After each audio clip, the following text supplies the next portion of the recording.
all together. Of course, you've got Germany taking on Spain and Portugal against France. We'll be looking ahead to Frank's side in that clash against Portugal later on in the show. But let's kick things off, shall we, with Spain against Germany. An exciting tie, and one that Sid Lowe has always graced us with his presence. Thank you very much, Sid Lowe, for joining this ahead of the game, which has got so many different subplots going into it. Just a reminder how both teams got here. Spain have really caught the eye. So impressive, of course, not only in the group stages, but that second half performance as well against Georgia. Meanwhile, for Germany, they started very, very well, didn't they, against Scotland? And since then, you feel they've stuttered slightly, but in the end, it was a comfortable 2-0 victory against Denmark, which sets up this brilliant clash against Spain, which I think, Sid's fair to say, this could be a final.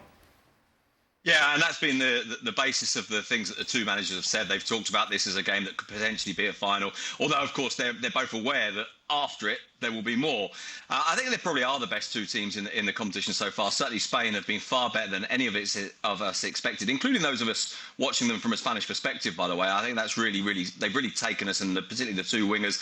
And actually it was interesting listening to Luis de la Fuente today talk about these as being two teams that are very similar in terms of a midfield that wants possession, in terms of wingers that are very, very quick, very, very direct, as teams that try to create a lot of chances and want to push themselves onto the other team, that when they do lose the ball, want to get the ball back very quickly and want to play as high as possible. At the same time, Nagelsmann today was talking about plans. And you don't normally get this from managers, talking about the way that he wants to stop Rodri, for example, getting possession, the way that he wants to stop Lamine Yamal running at them. And it was very striking that Nagelsmann today kind of projected this idea of a manager who's saying to people, I've got this under control. Of course, tomorrow will show whether or not he really does. Proper game, innit, Macca? Yes, two very impressive sides. Germany come out of the doldrums, hasn't he? Toni Kroos is back, as you mentioned before. Some lovely subplots. Spain have been outstanding to watch.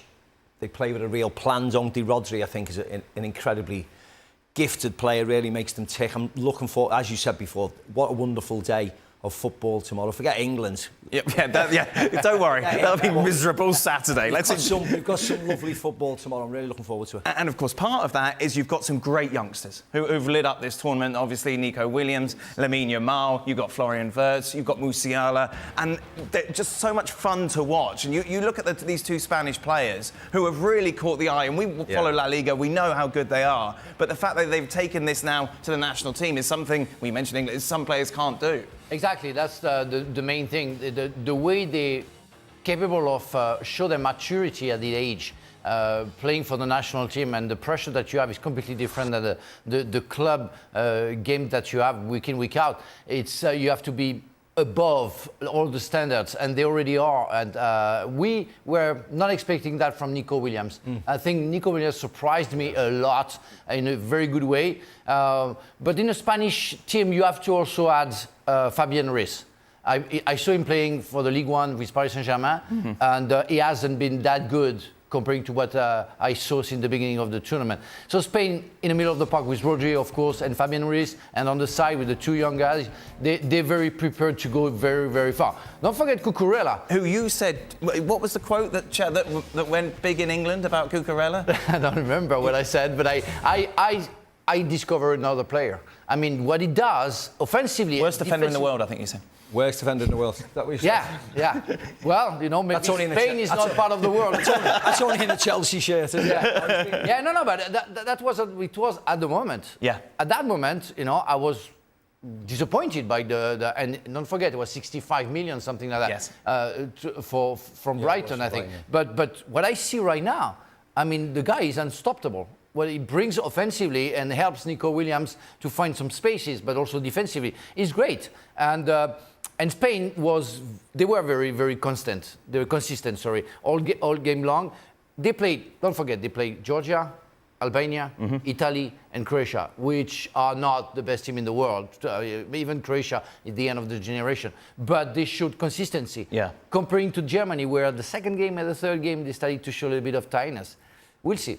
Yeah, we will indeed, Sid. And obviously, Nico Williams, I think it's fair to say, the star of the tournament so far.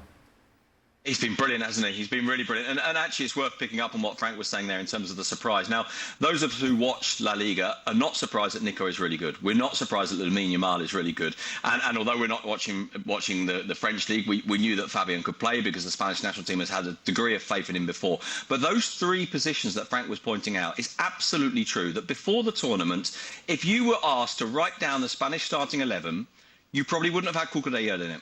You certainly wouldn't have before the injuries to Balde and to José Luis Gaya. And even then, you would have probably had Grimaldo ahead of him. In the middle of midfield, the doubt was always about who would partner Rodri. And it might not have been Fabian. It might have been Mikel Merino.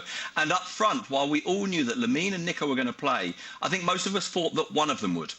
That he would risk one really dynamic winger and he would have the other winger as a kind of a ball-playing winger that would come inside. Someone like Dani Olmo, for example, or someone like Mikel Oyarzabal, someone who would maybe have a little bit more experience. And so those three players, who were the players that might not have been in this starting 11, have all been absolutely phenomenal. And as you say, Nico Williams has been fantastic. I think the clarity with which he makes decisions has surprised us. I think we knew he was talented, but to take it to this level, and him and Lamine have without doubt been the kind of, if you like, the stars of the Spanish team, not just in terms of how they've played, but in terms of how they symbolise that idea that this is a fresh, dynamic, more direct Spanish team than we've seen in previous tournaments. How old are you, Maka? Like when you started travelling with Liverpool with the first team, 18. You're quite young. But Yeah, 17, 18. Like Lamine Yamal's 16 and doing it, and we knew how great it is for Barcelona, but then to step it up and again for Spain. He's been very direct. He can go both ways. He's quick, of course, very, very confident. I mean, Nico Williams has been the standout player for me because, you know, he's at an unfashionable club. I know Bilbao are a great club, athletic club, wonderful stadium, but will they be able to keep hold of him now because he's suddenly jumped onto the world stage? Everybody's looking at him. A lot more clubs with a lot more money than Athletic Club will be now circling for him because he's a young, vibrant, entertaining player who skips past people, and that's what people want to see, don't they? 50 million release fee as well. That's nothing. That's not bad, that's nothing for the 21-year-old who's playing like this, is it? Let's take a look at everyone's predictions, shall we? It's interesting, just one of our panel believe it will be Germany who will be going through, and that is Mr. Leboeuf. 3-2, Frank. You think it's going to be that open? Yes, I give the advantage of Germany because they are the host. They play at home and it can make the difference. And again, as I mentioned, you know, Spain played against Georgia, Albania, Italy and Croatia. We are not the best team in the world. So it's going to be a real test for them to see if they move onto a different level. Because we didn't expect to see the Spanish at that level before the competition. We all put England, Portugal, France, Germany, but not the Spanish. So I want to see it. But I still believe that Germany at home will go till the end and even beat the French, so I say my prediction, but beat the English at the end. All right, good, thank you. Yeah, stick that in for no Just reason. so you know. Yeah, no, absolutely unnecessary. Sid, what's You think England to get to the final? Well, you know, because I want them to be beaten by the Germans. Sid, what's the narrative around Germany going into this tie?